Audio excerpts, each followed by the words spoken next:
Tú hablas mucho del pesocentrismo. Sí. ¿Qué es el pesocentrismo y qué relación tiene el pesocentrismo con el estigma de la obesidad, si es que hay alguna? Claro, digamos que el pesocentrismo, la idea que he sacado más o menos de todo lo que hay publicado alrededor, es básicamente cómo el peso se relaciona con tu salud y puede determinarla.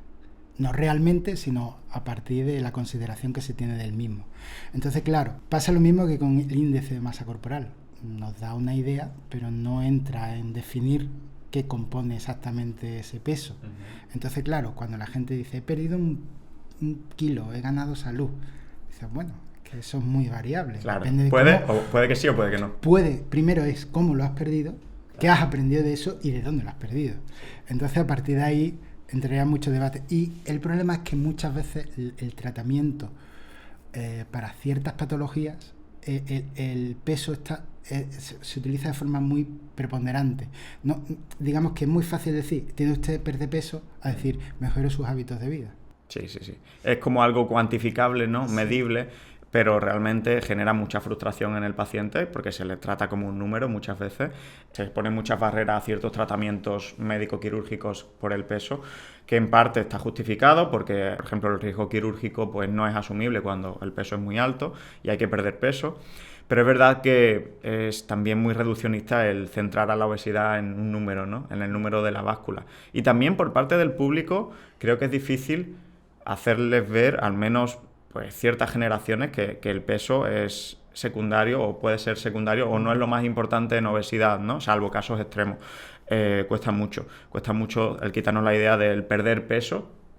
Por más divulgación que se haga, todavía hay personas que lo que quieren es perder peso. Si le hablas de ganar fuerza, si le hablas de mejorar el perímetro abdominal, no. Lo que quieren es perder peso, ven eso como el éxito y ven todo lo demás como el fracaso. Creo que eso debería ser el primer área de trabajo nuestra, ¿no? Es decir, por ejemplo, ¿qué formas tiene una persona con obesidad de mejorar que no implican perder peso? Y también porque muchas veces incluso cuando nosotros hacemos un triaje de ver cómo está la salud de esa persona, no se pone el foco en la condición física. Por ejemplo, si a alguna persona le preguntáramos, disculpe, ¿cuánto tiempo hace que usted no salta? O no trepa, o no corre más allá de coger el autobús. Quizá cambiaremos un poco la idea de qué es salud. ¿Usted puede hacer eso ahora? No. Pues quizá tenemos un problema que podemos solventar rápidamente y que no tiene nada que ver. Entiendo que a mismo peso, con más fuerza, mejor salud, con más, no sé si agilidad, movilidad, mejor salud, con más fitness cardiorrespiratorio, mejor salud, ¿no? Y bueno, hay personas que, aunque sepamos que mejorarían perdiendo peso, por supuesto, si por su circunstancia, la que sea, o cúmulo de circunstancias no puede en ese momento, ojo, no nos vamos a seguir centrando peso, pierde peso. No vuelvas a la consulta si no pierdes peso. A veces he escuchado yo eso, en consulta. Podemos empezar a decirle gana fuerza, que también se puede cuantificar, igual que el peso, se puede medir. Y además, centrarse en el peso muchas veces cierra las puertas al tratamiento indirectamente. ¿Por qué?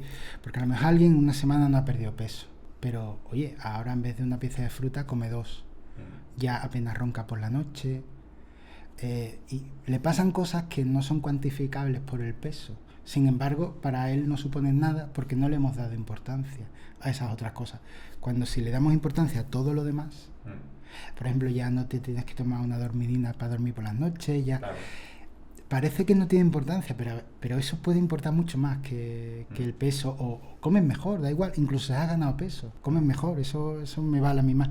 Y claro, el problema es que durante muchos años nos hemos acostumbrado al peso, a valorar todo a partir del peso. Todos, los profesionales y los pacientes. Todos. Entonces es muy difícil salir de ese discurso.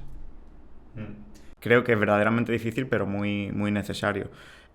Por otra parte, no podemos dejar de prestar atención a que la pérdida de peso en la obesidad y la pérdida de grasa, por supuesto, pues mejora la salud de los pacientes, ¿no? Y hasta simplemente un 5% de pérdida ponderal respecto al peso inicial ya mejora muchos índices de factores de riesgo cardiometabólico, mejora la analítica, mejora cómo se encuentra. O sea que hay que perder peso, sobre todo en obesidades muy alejadas del normopeso, es evidente, ¿no? Es algo evidente, pero quizás el discurso no debería centrarse en el peso. Yo sé que es algo un poco contradictorio, pero a veces conseguimos más sin ser pesados con el paciente con el peso. y atacar desde otros ángulos que van a repercutir necesariamente en una pérdida de peso al final.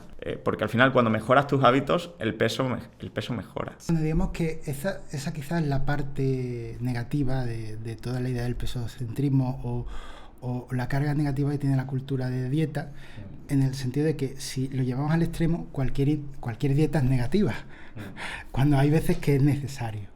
Y es interesante. Entonces, claro, aquí hay dos premisas. Primero, que deberíamos entender que estar gordo no es tener obesidad.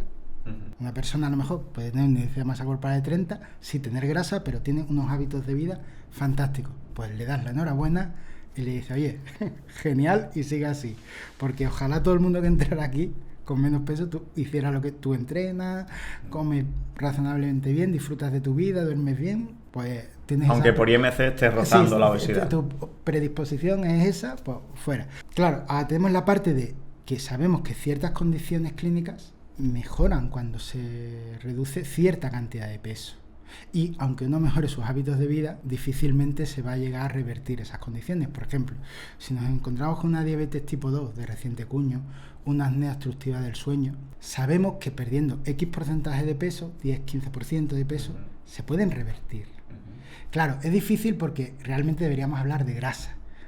En la apnea obstructiva del sueño, grasa perifaringea de la lengua, visceral, abdominal. En la diabetes tipo 2, principalmente grasa del páncreas, grasa del hígado. Pero claro, eso todavía no lo medimos. Hablamos de porcentajes de peso que sabemos que se pierden en esos tejidos. Y claro, ahí lo que tiene que permitir, digamos, esta polarización que hay en redes, es que se pueda dar ese discurso maduro de decir, mira, yo sé que es difícil mantener el peso, casi imposible en algunos casos, pero podemos revertir lo que tienes, porque ya hay una condición patológica o varias, y eso te va a dar años de vida.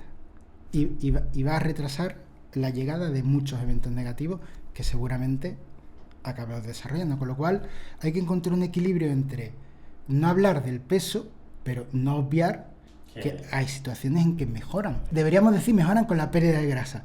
Pero seguimos hablando del peso. Pero indirectamente seguimos hablando porque es lo más sencillo y lo más, digamos, más tangible, ¿no? Sí. Creo que ha quedado claro lo que es el pesocentrismo.